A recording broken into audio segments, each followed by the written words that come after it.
Hey manifestors, Meera Allen with your Manifesting Destiny Moon Update. So what a doozy this has been. Since that new moon, can you believe almost 2 weeks is up since that new moon? Time is going quite quickly. And also, this is our second full moon in Capricorn that we're having literally 28 days apart. So this is quite a rare occurrence where we have a full moon in the beginning of the Cancerian season, and then we have another full moon right at the very end of the Cancerian season. So when you look at this particular full moon, it's like giant bookends. You know, what have you had completion with? Where were you approximately 3.5 weeks ago? Where was your mindset? And even if you look at my full moon in Capricorn video from a month ago, it's so different. And even energetically, it's so different. I'm coming to you guys from Croatia, and I also did my little Capricorn hairdo with my little updo. I hope you appreciate my little Capricorn hairdo. So this full moon in Capricorn is, yes, Capricorn is always about work, but I wanted to share with you guys intuitively what I've been picking up this last day or two. Feet. You know, when you talk about the mountain goat, and Capricorns are really good at, scaling really strange walls and mountain sides and cliff faces and things that are like cliff faces that are just so difficult to make the next right step. Where has it been difficult for you to make the next right step? Where has it been absolutely illuminated clear where to make that next right step? We just had the first quarter in Libra, which was all about balance and harmony. You know, what or whom or what around you threw out your balance and harmony, and how have you brought that back? Really observe what has happened for you in the past 4 weeks on the lead up, so almost 4 weeks on the lead up to this particular full moon. Oh my goodness, I just dived in. Let me just go with the times. Sorry, guys. All right, it's LA at 3:17 in the morning on Sunday, the 21st of July. New York will be 6:17 in the morning on that same Sunday, the 21st. London 11:17 in the morning. Sydney, Australia, and Brisbane, Australia at 8:17 p.m. on that Sunday night. There's other things that are going on as well, and I'll just quickly read them, otherwise I'll lose track. So on July the 22nd, right after that full moon, the sun will move into Leo. So shout out to the Leos. Happy birthday for the Leo season coming up, and happy birthday for the Cancerians that have just passed. July 25th, Mercury will move into Virgo. So July 25th is, when you think about Mercury going into Virgo, it's about the little details, written details, maybe your journal writing or fine-tooth combing a contract, or going through the little details in terms of communication, emails, text messaging, DMs, wherever there's little detailed communication, go back and reread those things. Go back, and especially if you are someone that does journal write, go back and reread your journal, and you will have super good clarity, and you'll understand what even your higher self was trying to communicate to you during this past 4-week period. July 26th, Chiron goes retrograde. Now, for those of you that are not that familiar with Chiron, Chiron is known as the wounded healer, or the healer's healer. And for Chiron to go retrograde, it's almost like the healing part of you, the part that needs healing, is looking back and reflecting and going, wait. What do I need to do to self-care? What do I need to do to nurture myself? What do I need to stop giving in terms of energy, time, money, space, our own energetic auric frequency? And where are we giving too much to be the healer? For those of you that are in healing professions, such as, whether it's massage or teaching yoga or doing any of the healing modalities, where can you pull back and have a little retrospective look at where you need to go back into a little bit of deeper self-care, and knowing what fills your energy and what fills your cup. I had a really rough time before getting to this video, and now I'm in actually a completely different space to what I was earlier. I was speaking to a good friend before, and I was thinking, man, this has been the roughest. I had such hesitation to do this video. You know, it's been just a rough time. It felt like work. You know, Capricorn it's like the work, the uphill battle, that I can get through this, I can do this. And I said to him, I said, you know what, I probably do need to do the moon video because I'm going to get a lot of clarity through it. I'm going to watch back my own video, and I will be watching this, but I realized how much me getting into the work of what my purpose and what I love doing and what I tune into, it actually already helped me dramatically in my own personal healing.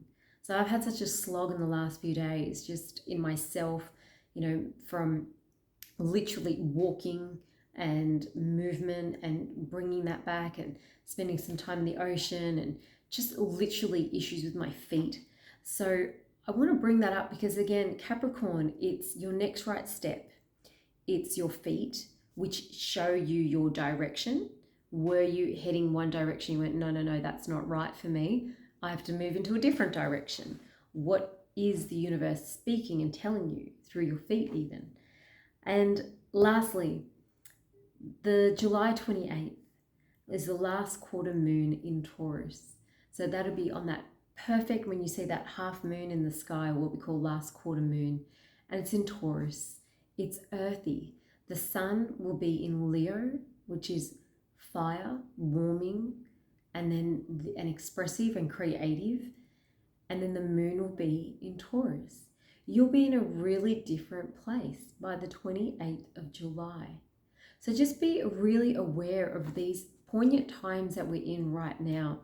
Things can be very much illuminated. Your direction can be illuminated very, very clearly. And it's a time to make very clear, decisive action. But remember, having this retrospective look at this past month, how have you shared your energy? How have you felt in your highest frequency? With whom did you feel in your highest frequency? With whom did you go into your lowest frequency? Where did you feel the most expressive and joyful and happy? Where did you feel, I'm limited, I'm stuck, I'm confused, I'm freezing up, I'm locking up? Have a look.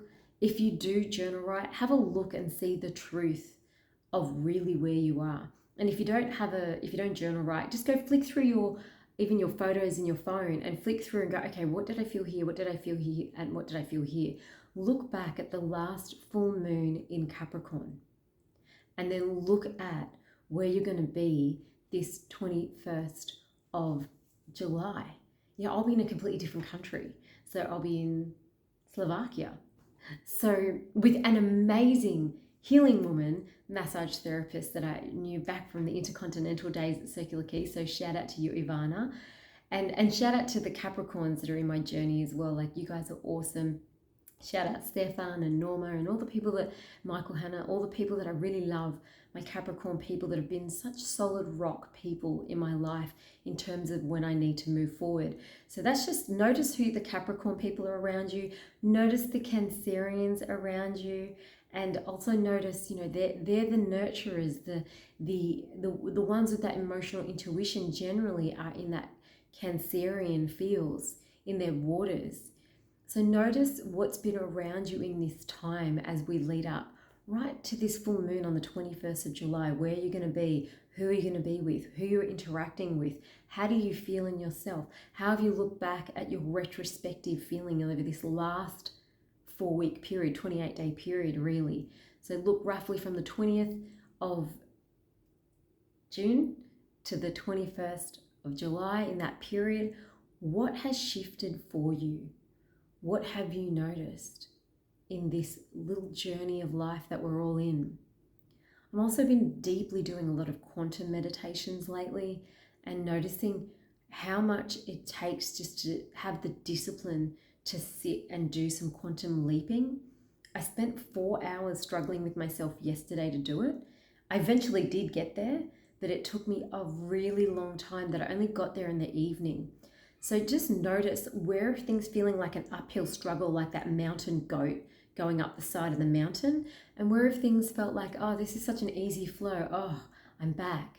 You know, notice what brings you ease and grace, what brings you back to being the best version of yourself, and what doesn't bring you back to that best version of yourself, and start to pave a new way and take the next right step. Literally, even if it's a tiny step. And remember, even with that Chiron going retrograde on July 26th, even if it means you have to take a step back and self-care, that is definitely Chiron in a retrograde situation where the wounded healer decides, you know what, I'm not going to carry any more people on my back and take them out of the war. I'm going to look after myself and take myself out of the wars. So this is a really poignant time for healings, especially in that period between the 21st and the 28th. Have a look at that period of your life and be prepared for it. I'm glad I'm doing this video a little bit earlier. Normally I just do it the day before the full moon, but because I'll be traveling and I won't really have time in a quiet place with Wi-Fi, and I thought, okay, I'll knock it out today. And I'm so glad I did. And shout out to you, Clint, and for getting me onto this video. And you're right. Take the next right step. Just do the video and get the clarity. And I have. And I hope you guys do too as well. And if you're new to this channel, my name is Meera, and I do these moon updates every new moon and full moon. Occasionally I'll throw in some other videos in between if it intuitively comes through. And it really is an intuitive channel through of what is going on with these lunar cycles. You know, back before electricity, we were always following our natural calendar, our natural Earth satellite. And we used to just follow, like when we were at the most heightened time was when it was a full moon, when we were in the most internal time, or when ladies used to be in their moon cycle would be during the new moon, the dark moon phase. And we used to use that satellite as our rhythm. A lot of people that are green thumb people, shout out to Rob Wyborn, that do gardening, you automatically follow your fruits and vegetables, that your plants follow the lunar cycle. And you know when it's the best time to harvest, you know when it's a new moon, it's the best time to plant seeds and intentions. So this full moon, reap your harvest. You've worked hard for it. It's time for you to enjoy it. My name is Meera Allen. If you haven't done the subscribe bell thing, please get onto that and do that. And please write a comment and let me know how you're going with these lunar cycles. Huge love and huge blessings. Happy full moon again in Capricorn.